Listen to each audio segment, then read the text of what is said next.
Welcome back, it's Nine, and I got another juicy video for you guys. We're talking about some more PlayStation Studio acquisitions. We're talking about the God of War director speaking on the price increases for next gen.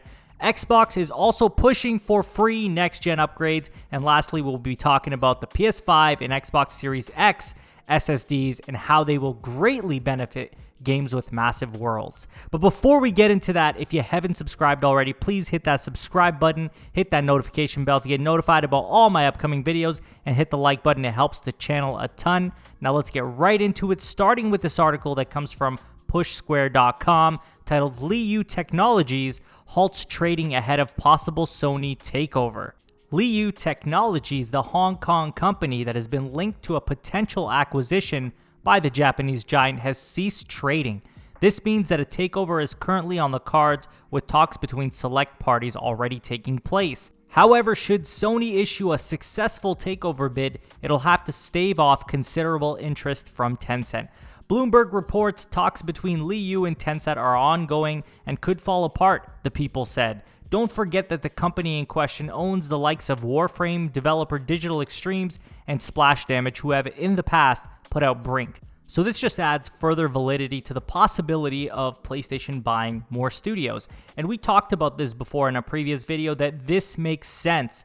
Sony needs more multiplayer-oriented studios, and this would be two great acquisitions. And I could see them going into other IP, especially when getting bankrolled by Sony. So I'm sure if they end up purchasing them, that we are going to see some excellent projects come to light. On to the next topic. This comes from pushsquare.com titled God of War director prefers PS5 price increases over microtransaction hellscape. Writing on Twitter, he said, "Games need to go up in price. I prefer an initial increase in price to the always-on cash grab microtransaction-filled hellscape that some games have become."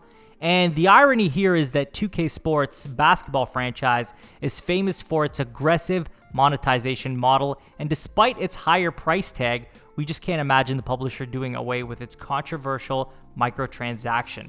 And I'm going to go on a bit of a rant here, guys. I hate the fact that it was 2K Sports that came out and announced their increase in price and tried to justify their increase in price like, hey, we give you this great AAA basketball game and we think that it's worth more money than it's already listed for. See, the issue with this is that we know that 2K Sports and pretty well any sports game is filled to the brim with microtransactions. So much so, I believe the games should be free to play with the amount of microtransactions that are thrown in there. It is outrageous that this comes from 2K Games of all studios, and I absolutely do agree with Cory Barlog here. He's absolutely right that if games are going to increase in price by $10, then they need to do away with the nonsense microtransactions, because that's only fair. The whole point of adding these microtransactions and these season passes and all this other stuff was to make up for not increasing the price of games. So now you're telling me that you're going to increase the price of games and you're more than likely going to still have those microtransactions. This is something I'm not okay with, and I know a lot of people aren't okay with. So because of that, I've actually gone now against the increase in price of games. I completely disagree with any developer increasing the price of their games if they still have microtransactions built in there. That is unacceptable, and I think that as fans of games and as a community, if we really want to stop that happening, we need to stop spending our money on microtransactions. We need to stop buying games that aren't worth the full value. Because guess what? They will get the message when they don't get the money. It's that simple. It's these higher ups that are just worried about the bottom line, and the money they make is not necessarily going back to the developers. This is just increasing and lining their pockets so they can make more money, and really nobody else that deserves it benefits from it. So I'm totally against a price increase, and I'm 100% against microtransactions, especially if you're increasing your price and you're adding microtransactions. That is unacceptable. And this ties into our next topic as well, which comes from pushsquare.com titled Xbox is pushing for free next-gen upgrades. And that's good news for PS5. A report by VGC reveals that Microsoft is actively encouraging publishers to offer both current and next-gen releases at no additional cost. So we know that if Microsoft is doing this, PlayStation's going to be doing it as well.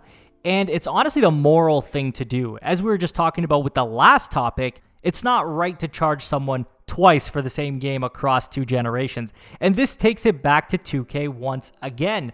They don't want to give you access to the PS5 edition or the Xbox Series X edition if you're buying it on current gen hardware. Can you imagine NBA 2K21, you buy the game and then you're forced to pay for it again on the next generation consoles? That's ridiculous. And this is just showing the greed of 2K Sports. And this has been evident in the last 2 years where they've increased their microtransactions to the point that the game should truly be free to play. This is something I'm not looking forward to in gaming, and I hope that we can kind of curb it by not spending our money on it and definitely showing them that we're not okay with it, because as the consumers, we actually have way more power than you think. A lot of people think that we have no control over what happens next. Truthfully, if we act united in a way, not buying these microtransactions, not agreeing, and really showing our distaste for the increase in prices of games that don't deserve it, then they will back off. They have no choice but to back off. I will say that games that, do cost a lot of money, right? Like there's games like Red Dead Redemption 2, for example, that is a high quality game, takes a lot of time to create the game, and there are no microtransactions outside of the multiplayer. These are things that I think are acceptable. And this is also something that I would accept as an increase of $10. But again, I don't want to see that quality drop. I don't want to see the length of the games drop.